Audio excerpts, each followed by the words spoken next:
దాంతోపాటు మీరు ఇక్కడ పక్కనే చూస్తూ ఉన్నారు क्या बोल रहे हैं वार रूम बोल रहे हैं क्या इसको ధరణి వార్ రూమ్లో ఈరోజు కూడా పెద్ద ఎత్తున ఉద్యోగులు పండుగని కూడా లేకుండా వారు కూడా పనిచేస్తూ ఉన్నారు. నిన్న సాయంత్రం 4 గంటలకి రాష్ట్ర కేబినెట్ సమావేశం జరిగిన విషయం మీ అందరికీ తెలుసు. రాష్ట్ర కేబినెట్లో గౌరవ ముఖ్యమంత్రి గారు ఎన్నో నిర్ణయాలు తీసుకున్నారు. చాలా విషయాలపైన నేను చర్చ కూడా విస్తృతంగా జరిగింది. అందులో ప్రధానంగా ఈ 2020వ సంవత్సరంలో కరోనా వల్ల ముఖ్యంగా ఆర్థిక వ్యవస్థ అది ప్రభుత్వాలదే కావచ్చు ప్రజలదే కావచ్చు ఏ రకంగా తలకిందులైంది, ఏ రకంగా ఇబ్బంది జరిగింది, ఏ రకంగా ముఖ్యంగా ప్రజలు ఇబ్బందులు పడతా ఉన్నారు. సరే, ప్రభుత్వ పరంగా చాలా కార్యక్రమాలు చేసినాం. లాక్డౌన్ పీరియడ్లో ముఖ్యంగా ప్రజలకి రేషన్ కానీ అదనంగా 1500 రూపాయల చొప్పున 4 నెలల పాటు ఇవ్వడం, ఫ్రంట్ లైన్ వారియర్స్కి పెద్ద ఎత్తున సపోర్ట్ చేయడం, ఇన్ఫ్యాక్ట్ కార్డు లేని వాళ్ళకు కూడా బియ్యం, మైగ్రెంట్ వర్కర్స్ అనండి, గెస్ట్ వర్కర్స్ అనండి, వారికి కూడా పెద్ద ఎత్తున సాయం చేయడం జరిగింది. మరి ఇప్పుడిప్పుడే పరిస్థితులు కుదుటపడుతున్న పరిస్థితి, కరోనా నియంత్రణలో కూడా తెలంగాణ ప్రభుత్వం చాలా బాగా పనిచేస్తుందంటూ ఈరోజు మేం చెప్పుకోవడం కాదు, స్వయాన మన కేంద్ర మంత్రి హర్షవర్ధన్ గారు కూడా చెప్పిన విషయం మీకు తెలుసు. అయినప్పటికీ ఈ సంవత్సరం చూస్తే మొత్తం కొంత సంక్షుభితంగా, అంటే ప్రజల పరంగా ఆలోచించినప్పుడు డెఫినెట్గా వారి ఆర్థిక వ్యవస్థ పరంగా ఆలోచించినప్పుడు కొంత ఇబ్బందికరంగా ఉందన్న విషయాన్ని గౌరవ మంత్రివర్యులు చాలామంది, నిన్న ఒకరు కాదు అందరూ కూడా యునానిమస్గా ముఖ్యమంత్రి గారికి చెప్పింది, ప్రజలకు ఇంకా అయినా హెల్ప్ చేస్తే బాగుంటుంది, ఎందుకంటే ఈ సంవత్సరం నిజంగా కూడా అందరి పరిస్థితి బాగాలేదు కాబట్టి ఇంకా ఏమైనా చేస్తే బాగుంటుంది అని చెప్పి నిన్న వారు మంత్రివర్యులు అందరూ కూడా ముఖ్యమంత్రి గారికి విజ్ఞప్తి చేయడం జరిగింది. వారు నిన్న చీఫ్ సెక్రటరీ గారికి, మున్సిపల్ శాఖ మంత్రిగా నాకు, ఇంకా మా సహచార మంత్రివర్యులకు ఆదేశం ఇవ్వడం జరిగింది. ఏం చేస్తే బాగుంటుంది, ప్రజలకి ఇంకా ఏ రకంగా రిలీఫ్ ఇవ్వచ్చు అని చెప్పి వారు అడగడం జరిగింది. ముఖ్యమంత్రి గారి ఆదేశం మేరకు చీఫ్ సెక్రటరీ గారు, నేను, మా ప్రిన్సిపల్ సెక్రటరీ మున్సిపల్ అడ్మినిస్ట్రేషన్, మా సహచార మంత్రివర్యులు అందరం కూడా ఇప్పటిదాకా దాదాపు 2 గంటల నుంచి కూర్చొని ఆలోచించి విచారించి ఒక ముఖ్యమైన నిర్ణయాన్ని దీపావళి కానుకగా రాష్ట్ర ముఖ్యమంత్రి గారి కానుకగా ప్రజలకు ఒక ముఖ్యమైన నిర్ణయాన్ని ప్రకటిస్తూ ఉన్నాం. ఈ సంవత్సరం 2020-21వ సంవత్సరానికి గాను మొత్తం రాష్ట్ర వ్యాప్తంగా చూసుకున్నట్టయితే ఇటు హైదరాబాద్లో కానీ రాష్ట్ర వ్యాప్తంగా ఉండే పట్టణాల్లో కానీ ప్రతి సంవత్సరం మేము ఆదాయపు పన్ను, ఇంటి పన్ను, ఆదాయపు పన్ను కాదు, ఇంటి పన్ను, ప్రాపర్టీ ట్యాక్స్, ఆస్తి పన్ను, మన్నించాలి, ఆస్తి పన్ను, ప్రాపర్టీ ట్యాక్స్ ఏదైతే వసూలు చేస్తామో దానిలో ప్రజలకు కొంత రిలీఫ్ ఇవ్వాలని నిర్ణయం తీసుకున్నాం. ముఖ్యంగా జిహెచ్ఎంసీ పరిధిలో 15,000 రూపాయల వరకు ఎవరైతే ఆస్తి పన్ను కట్టిన ఇంటి యజమానులు, ఓన్లీ డొమెస్టిక్ ఉన్నారో వారికి 50% రాయితీనిస్తూ, అదే రకంగా ఇతర పట్టణాల్లో రాష్ట్ర వ్యాప్తంగా ఇంకా 140 పట్టణాలు ఉన్నాయి జిహెచ్ఎంసీ కాకుండా, అక్కడ కూడా 10,000 రూపాయల వరకు రిలీఫ్ ఇస్తూ 50% రిలీఫ్ ఇస్తూ నిర్ణయం తీసుకున్నాం. దీనివల్ల ఒకసారి చూస్తే జిహెచ్ఎంసీలో ఎంతమందికి లాభం జరుగుతుంది అంటే 13,72,000 కుటుంబాలకు దీనివల్ల ప్రయోజనం ఉనగొరుతుంది. 196 కోట్ల 48 లక్షల రూపాయలు ప్రభుత్వం భారాన్ని భరించాల్సి వస్తుంది. 196.48. ఇతర మున్సిపాలిటీస్ తీసుకుంటే 17,68,000 కుటుంబాలకు లాభం జరుగుతుంది. 130 కోట్ల రిలీఫ్ వారికి లభిస్తుంది. మొత్తం చూసినట్టయితే రాష్ట్ర వ్యాప్తంగా 31,40,000 కుటుంబాలకి ఈ ఆస్తి పన్నులో 326 కోట్ల 48 లక్షల రిలీఫ్ ఈ నిర్ణయం వల్ల జరుగుతుంది. దీనివల్ల ఈ దీపావళి రోజు వారి కుటుంబంలో కొంత సంతోషం వారికి ఉంటుందని చెప్పి ఆశిస్తూ, ఒకవేళ ఎవరైనా ఇప్పటికే ఈ సంవత్సరం కట్టి ఉంటే పన్ను, వారికి నెక్స్ట్ ఇయర్లో ఈ 50% ఏదైతే వేవర్ ఇస్తున్నామో దాన్ని నెక్స్ట్ ఇయర్లో అడ్జస్ట్ చేసుకుంటాం.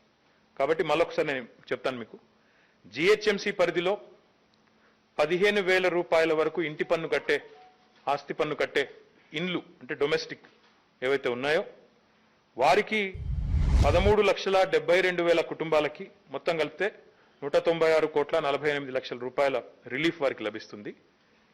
రాష్ట్రంలోని మిగతా 140 మున్సిపాలిటీల్లో 17,68,000 కుటుంబాలకి 10,000 వరకు ఎవరైతే ఇంటి పన్ను కడుతున్నారో వారికి 50% రిలీఫ్ ఇస్తే ఒక 130 కోట్లు, మొత్తం కలిపితే 31,40,000 కుటుంబాలకి మొత్తం 326 కోట్ల 48 లక్షల రూపాయల ప్రయోజనం ఒనగూరుతుంది. ఇది చాలా పెద్ద నిర్ణయం. లెట్ మీ కంప్లీట్ తర్వాత మీరు క్వశ్చన్స్ అడగవచ్చు, నో ప్రాబ్లం. వాడు ఓవరాల్గా చూసుకున్నప్పుడు ఇన్ని లక్షల కుటుంబాలకు ప్రయోజనం చేకూరుస్తూ రాష్ట్ర ముఖ్యమంత్రి గారు తీసుకున్న నిర్ణయాన్ని మున్సిపల్ మంత్రిగా నేను, మా సహచర మంత్రివర్యులు వారికి హృదయపూర్వకమైన అభినందనలు, ధన్యవాదాలు కూడా ప్రజల పక్షాన తెలియజేస్తా ఉన్నాం.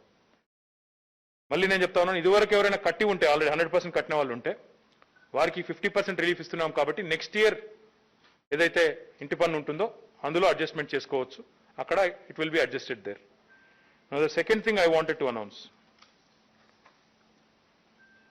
మీకు తెలుసు మొన్న హైదరాబాద్ కానీ దాని చుట్టుపక్కల ఉన్న ఒక 15 పట్టణాల్లో కుంభవృష్టిగా కురిసిన వాన వల్ల, 100 ఏళ్లలో ఎన్నడూ పడని వాన వల్ల లక్షలాది మంది ప్రజలు ఇబ్బంది పడ్డారు, లక్షలాది మంది ప్రజలు అసౌకర్యానికి గురైనారు. వారి పరిస్థితిని గమనించిన తర్వాత ముఖ్యంగా నేను, మా సహచర మంత్రివర్యులందరం కూడా ఫీల్డ్లోనే ఉన్నాం. ఎవరం ఎక్కడా ఇండ్లలో కూర్చోలేదు, ఎవరం ఎక్కడా కూడా దాక్కోలేదు. ప్రజలు కష్టాల్లో ఉన్నప్పుడు వారి మధ్యలో ఉండాలన్న ఉద్దేశంతో అందరం కూడా 100 కాలనీలు అందరం కూడా పర్యటించినాం. మంత్రులు కానీ, ఎమ్మెల్యేలు కానీ, కార్పొరేటర్స్ కానీ 100 కాలనీల్లో స్వయంగా మోకాళ్ళ నీళ్ళలో తిరిగినాం. ఆ సమయంలో కనబడ్డ దృశ్యాలు, ఇళ్లలోకి నీళ్లు వచ్చి 4 ఫీట్లు 5 ఫీట్ల నీళ్లు వచ్చి మంచాలు తేలాడే పరిస్థితి, ఫ్రిడ్జ్లు రిఫ్రిజిరేటర్లతో సహా అన్ని పాడైపోయిన పరిస్థితి, ఇవన్నీ కూడా చూసి ముఖ్యంగా నిత్యావసర వస్తువులు కూడా బియ్యం కానీ, పప్పు కానీ, ఉప్పు కానీ మొత్తం కొట్టుకొని పోయిన పరిస్థితి. ఇది చూసి ముఖ్యమంత్రి గారు కూడా మీ ప్రసార మాధ్యమాల్లో చూసి చెలించిపోయి, చరిత్రలో ఎన్నడూ పడనంత అసాధారణ వర్షం పడితే అంతే స్థాయిలో అంతే తీవ్రంగా స్పందించి, మమ్మల్ని ఎవరు అడగలేదు, ప్రతిపక్షాలు డిమాండ్ చేయలేదు, ప్రజలు డిమాండ్ చేయలేదు మమ్మల్ని, అయినప్పటికీ అసాధారణ వర్షానికి అసాధారణ స్థాయిలోనే స్పందించి ఒక మనసున్న ముఖ్యమంత్రిగా 10,000 రూపాయల చొప్పున వెంటనే instant flood relief, CM relief కింద ముఖ్యమంత్రి గారు నేరుగా సీఎం రిలీఫ్ ఫండ్ నుండే 550 కోట్ల రూపాయలు మంజూరు చేసిన విషయం మీకు తెలుసు. అందులో భాగంగా ఈ రోజు వరకు, ఈ నిమిషాన్ని వరకు, టిల్ టుడే 4,75,871 కుటుంబాలకు గాను ఇప్పటికే 475 కోట్ల పైచిలకు రూపాయలను మనం అందరికీ కూడా రిలీఫ్ రూపంలో, సీఎం రిలీఫ్ రూపంలో అందించడం జరిగింది. I congratulate the chief secretary and principal secretary municipal administration. వారు దసరా, దీపావళి పండుగలు ప్రజలు బాగా చేసుకోవాలని ముఖ్యమంత్రి గారు ఏదైతే అన్నారో, పండుగ పూటనన్నా సంతోషంగా ఉండాలి ప్రజలని ఏదైతే ముఖ్యమంత్రి గారు అన్నారో, దసరా ముందైతే ఒకటే రోజు 920 టీమ్స్ పెట్టి ఇటు జిహెచ్ఎంసీలో పక్కన ఉన్న ఒక 15-20 మున్సిపాలిటీలు ఎక్కడైతే వర్షం వల్ల ఇబ్బంది పడ్డ ప్రాంతాలు ఉన్నాయో, పీర్జాదిగూడ కానీ, బోడుప్పల్ కానీ, బడంగ్పేట్ కానీ, మీర్పేట్ కానీ, ఇట్లా చుట్టుపక్కల ఉన్న మున్సిపాలిటీల్లో కూడా, కొంపల్లి కానీ, హైదరాబాద్ కానీ 920 టీమ్స్ పెట్టి ఏకకాలంలో ఒకటే రోజు 1,00,000 కుటుంబాలకు సాయం అందించిన ఘనత కూడా బహుశా భారతదేశ చరిత్రలో ఏ ప్రభుత్వానికి లేదు. ఇంకోటి, ఆ సమయంలో మీరు గుర్తుపెట్టుకోవాల్సింది, ఒకవైపు వర్షం పడుతుంది, ఇంకో 2-3 డేస్ రెయిన్ ప్రెడిక్షన్ ఉంది. అయినప్పటికీ ఒకవైపు వర్షం ఆగకముందే వరద సాయం ప్రారంభించిన ఘనత కూడా తెలంగాణ ప్రభుత్వానికి, గౌరవ ముఖ్యమంత్రి కేసీఆర్ గారికే దక్కుతుంది. అందులో భాగంగా 550 కోట్లలో ఒక 50 కోట్లు ఇన్స్టెంట్ రిపేర్స్, ఇంకా ఇతరత్ర డ్యామేజెస్కి వాడుకోండి. మిగతా 500 కోట్లు నష్టపోయిన ప్రజలకు వాడుకోండి, వారికి వెంటనే రిలీఫ్ అందించండి అని ముఖ్యమంత్రి గారు చెప్తే ఇప్పటి వరకు 4,75,871 కుటుంబాలకు అసాధారణ స్థాయిలో చరిత్రలో ఎన్నడూ లేని విధంగా 10,000 రూపాయల చొప్పున అందరికీ కూడా రిలీఫ్ ఇవ్వడం జరిగింది. అయితే అక్కడ ఇక్కడ సరే, ఇప్పుడు పొలిటికల్ గా అక్కడ ఇక్కడ ఎవరో గొడవ చేసేవాళ్ళు, రాద్ధాంతం చేసేవాళ్ళు ఎప్పుడూ ఉంటారు, దాన్ని మేము పట్టించుకోం. కానీ కొంతమంది జెన్యూన్ ఎలిజిబుల్ గా ఉండి జెన్యూన్ గా ఉండి నష్టం జరిగిన వాళ్ళు, వారికి మాకు లాభం, మాకు ఇంతవరకు మాకు రిలీఫ్ రాలేదు అనే వాళ్ళు ఎవరైనా ఉంటే వారి కోసం ఈరోజు ఒక కొత్త కార్యక్రమాన్ని కూడా ప్రారంభిస్తూ ఉన్నాం. మీ సేవ ఏదైతే సెంటర్లు ఉన్నాయో, రాష్ట్ర వ్యాప్తంగా మీ సేవా సెంటర్లు చాలా ఉన్న విషయం మీకు తెలుసు. హైదరాబాద్లోనే వందలాదిగా సెంటర్లు ఉన్న విషయం కూడా మీకు తెలుసు. మీ సేవలో ఈరోజే ఒక కొత్త అప్లికేషన్ కూడా మేము స్టార్ట్ చేశాం. ఆల్రెడీ మీ సేవకు చీఫ్ సెక్రటరీ గారు పిలిచారు, ఆదేశం ఇచ్చారు, వాళ్ళకి ట్రైనింగ్ కూడా ఇచ్చినారు. ఎవరైనా ఎలిజిబుల్ ఉండి వారికి ఇంతవరకు సహాయం లభించలేదు అనేవారు ఉంటే వారు వెంటనే మీ సేవలో వారి పేరు, వారి ఇంటి నంబరు, లొకాలిటీ ఎక్కడ, mobile number, Aadhaar number, pin code ఇవి ఇచ్చే సింపుల్ అప్లికేషన్ ఫామ్, ఇందులో ఏం కాంప్లికేటెడ్ లేదు. ఇది ఇచ్చినట్టయితే ఆ వివరాలను వెంటనే అధికారులు తీసుకొని క్షేత్రస్థాయిలో పరిశీలించి ఒకవేళ మీరు బ్యాంక్ అకౌంట్ కూడా ఇవ్వగలిగితే మీరు మళ్ళీ తిరగాల్సిన అవసరం కూడా లేకుండా మీ బ్యాంక్ అకౌంట్లోనే డబ్బులు జమ చేసే బాధ్యత మాది. దయచేసి ఈ విషయంలో ఎలాంటి కన్ఫ్యూజన్ కూడా ఎవరికి కూడా అవసరం లేదు. ఎందుకు అంటే గవర్నమెంట్ ఇస్ కమిటెడ్. ఇంత 550 కోట్లు ఖర్చు పెట్టిన గవర్నమెంట్ అవసరమైతే ఇంకో 100 కోట్లో ఇంకో 60-70 కోట్లు ఖర్చు పెట్టడానికి వెనుకాడదు. కాబట్టి మీ ద్వారా నేను ప్రజలకు కూడా విజ్ఞప్తి చేస్తా ఉన్నాను.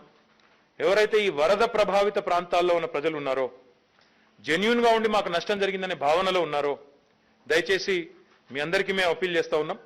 మీరు సింపుల్ గా మీ సేవా సెంటర్లో మీ పిల్లల ద్వారానో లేకపోతే మీరు డైరెక్ట్ గా పోయో ఒక చిన్న ఇన్ఫర్మేషన్ ఇచ్చి మీరు ఈ అప్లికేషన్ పెట్టుకుంటే మీరు ఎవరి ద్వారా పోవాల్సిన అవసరం లేదు, ఎవరి ద్వారా పైరవి చేయాల్సిన అవసరం కూడా లేదు. నేరుగా మీరు అప్లై చేసుకుంటే బ్యాంక్ అకౌంట్ కూడా ఇస్తే వెరిఫై చేస్తారు అధికారులు. సహజంగా అది వాస్తవికమా కాదా అని వెరిఫై చేసి వెంటనే మీకు ఆ అమౌంట్ కూడా అందజేయడం జరుగుతుంది. ఈ మాట కూడా ఈ సందర్భంగా నేను మీకు మీ ద్వారా ప్రజలందరికీ కూడా విజ్ఞప్తి చేస్తా ఉన్నాను. ఇక మూడవది ముఖ్యమైన అనౌన్స్మెంటు, మీకు తెలుసు ఈ కరోనా వచ్చిన టైం నుండి ఈ రోజు వరకు, మార్చిలో కరోనా ఎప్పుడైతే ప్రారంభమైందో ఆ రోజు నుంచి ఈ రోజు వరకు గౌరవ ముఖ్యమంత్రి గారి నేతృత్వంలో బ్రహ్మాండంగా హైదరాబాద్ నగరంలో ముఖ్యంగా అటు హెల్త్ వర్కర్స్ కానీ ఇటు మా శానిటేషన్ వర్కర్స్ కానీ పెద్ద ఎత్తున వారి కుటుంబ సభ్యులు వారిస్తున్నా వినకుండా బ్రహ్మాండంగా ముందుకు వచ్చి వారు సేవలు అందిస్తూ ఉన్నారు. ఈరోజు హైదరాబాద్ పట్టణం మిగతా పట్టణాలతో పోలిస్తే మెరుగ్గా ఉంది అంటే అటు బాంబే కానీ బెంగళూరు కానీ చెన్నై కానీ కేసుల తీవ్రత చాలా తగ్గింది హైదరాబాద్లో. మీకు తెలుసు, నాకు తెలుసు. చాలా జరుగుతూ ఉంది, పటుత్వంతో పని జరుగుతూ ఉందంటే దానికి ప్రధానమైన కారణం జిహెచ్ఎంసీ యొక్క శానిటేషన్ వర్కర్స్.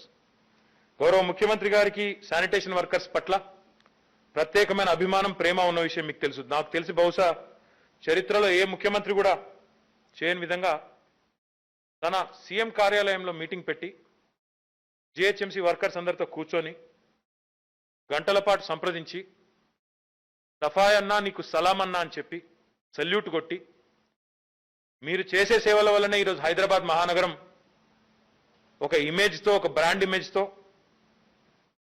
చాలా కార్యక్రమాలు చేయగలుగుతున్నది. హైదరాబాద్ కంటూ ఒక ప్రత్యేకత ఉన్నది అంటే మీ వల్లనే అని చెప్పి ఈ ప్రభుత్వం వచ్చిన తర్వాత 2014లో రాష్ట్రం ఏర్పడ్డ తర్వాత అప్పటిదాకా సఫాయి కార్మికుల జీతాలు జిహెచ్ఎంసీలో 8,500 రూపాయలు ఉండేది. దాన్ని ముఖ్యమంత్రి గారు 2015లో ఒకటే స్ట్రోక్తో 8,500 నుంచి 12,500 చేశారు. తర్వాత మరొకసారి 2017లో గౌరవ ముఖ్యమంత్రి గారు స్వయంగా డైరెక్షన్ ఇచ్చినారు. వాళ్ళకి ఎంత చేసినా తక్కువనే, వాళ్ళ కాళ్ళు గడిగి నెత్తిన పోసుకున్నా తక్కువనే మనం వారు చేసే పనికి. ఎందుకంటే 1 కోటి మంది చెత్త ఉత్పత్తి చేస్తుంటే 25,000 మంది కష్టపడుతున్నారు. కాబట్టి వారికి ఎంత చేసినా తక్కువే అని చెప్పి రెండోసారి 2017లో జీతం పెంచి 14,500 చేశారు. ఈరోజు దీపావళి కానుకగా గౌరవ ముఖ్యమంత్రి గారు నగరంలోని శానిటేషన్ వర్కర్స్ ఎవరైతే ఉన్నారో, జిహెచ్ఎంసీ వర్కర్స్ ఎవరైతే ఉన్నారో శానిటేషన్ వర్కర్స్, వారందరికీ కూడా ప్రస్తుతం 14,500 రూపాయలు వస్తున్నాయి. దానికి మరొక 3,000 రూపాయలు జోడిస్తూ 17,500 రూపాయలు వారి జీతాన్ని కూడా పెంచుతా ఉన్నాం. మరి ఇది కూడా వారి కుటుంబాల్లో సంతోషాన్ని నింపుతుందని, వారికి కూడా ఈ దీపావళి పండుగ సందర్భంగా వారి కుటుంబాలు కూడా ఆనందంగా గడపాలని చెప్పి మనస్ఫూర్తిగా కోరుకుంటూ, సో 3 ముఖ్యమైన విషయాలు. ఒకటి, రాష్ట్రంలోని 31,40,000 కుటుంబాలకు ఆనందాన్ని కలిగిస్తూ 326,48,00,000 రూపాయల ఇంటి పన్ను 50% రిలీఫ్ వల్ల ఈ డబ్బు ప్రభుత్వం మీద అదనంగా పడుతుంది, వారికి రిలీఫ్ వస్తుంది. రెండవది, ఈ ఫ్లడ్ రిలీఫ్ విషయంలో ఎవరికి ఎలాంటి అనుమానాలు లేకుండా పారదర్శకంగా నేరుగా వారి బ్యాంక్ అకౌంట్లో డబ్బులు వేసే విధంగా మీ సేవా సెంటర్ల ద్వారా అప్లై చేసుకోవడం, అవసరమైతే మరో 50-60 కోట్లు 70 కోట్లు లేదా 100 కోట్లు ప్రభుత్వం ఖర్చు పెట్టడానికి సిద్ధంగా ఉందనే విషయం ఎవరు ఆందోళన పడకుండా ఆదుర్దా పడకుండా మీరు ఇళ్లలోంచి బయటికి వెళ్లకుండా ఎలాంటి ప్రెజర్కు లోను కాకుండా చేసుకోవచ్చు అనే విషయం. మూడోది, మన కోసం యుద్ధం చేస్తున్న శానిటేషన్ వర్కర్స్ ఎవరైతున్నారో వారికి బాసటగా నిలబడుతూ దీపావళి పండుగ కానుకగా ముఖ్యమంత్రి గారి తరఫున రాష్ట్ర ప్రభుత్వం తరఫున మరొక 3,000 రూపాయల జీతాన్ని వారికి పెంచుతూ మరి నిర్ణయం తీసుకున్నారు. వీటన్నింటి పట్ల గౌరవ ముఖ్యమంత్రి గారికి ప్రత్యేకంగా నేను నా తరఫున మా సహచర మంత్రివర్యుల తరఫున హృదయపూర్వకమైన ధన్యవాదాలు తెలియజేస్తూ మీ అందరికీ మళ్ళొక్కసారి దీపావళి శుభాకాంక్షలు. ఏమైనా ప్రశ్నలు ఉంటే మీరు అడగచ్చు.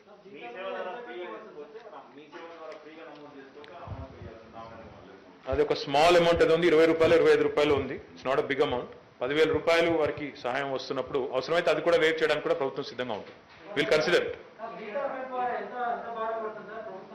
భారం అనకూడదండి దాన్ని, మీరు భారం అనడమే తప్పు, ఆ వర్డే తప్పు. వాళ్ళకి ఎంత పెంచినా తక్కువ నేను చెప్పిన ఇప్పుడు మళ్ళీ మీరు భారం పడుతుందని అట్లా చెప్పాల్సిన అవసరం లేదు. అట్లా మరి ఇంటి పన్ను మాఫ్ చేస్తే కూడా భారం పడుతుందని కూడా అనొచ్చు. నేనేమంటున్నా అంటే ప్రభుత్వాలు మానవీయ కోణంలో సందర్భాన్ని బట్టి ఔచిత్యాన్ని బట్టి ఆలోచించాలి తప్ప ఈరోజు కరోనా టైంలో మనమే మూతికి బట్టలు కట్టుకొని తిరుగుతున్నాం, బయటకు వెళ్తలేం, భయపడుతున్నాం. ఎవరైనా కరోనా వచ్చిందంటే కిలోమీటర్ దూరం ఉంటున్నాం. అందుకే వాళ్ళకి స్పెషల్ అసిస్టెన్స్ కింద 5,000 రూపాయల చొప్పున ఇదివరకు ఇచ్చినాం. ఇప్పుడు మళ్ళీ ఒకసారి దీపావళి కానుకగా వారికి 3,000 రూపాయలు అదనంగా పెంచుతున్నాం. దీనివల్ల జిహెచ్ఎంసీకి మరొక 8 కోట్ల రూపాయలు ఖర్చు అవుతుంది నెలకి. I don't think it's a big amount considering the kind of work they put in for us.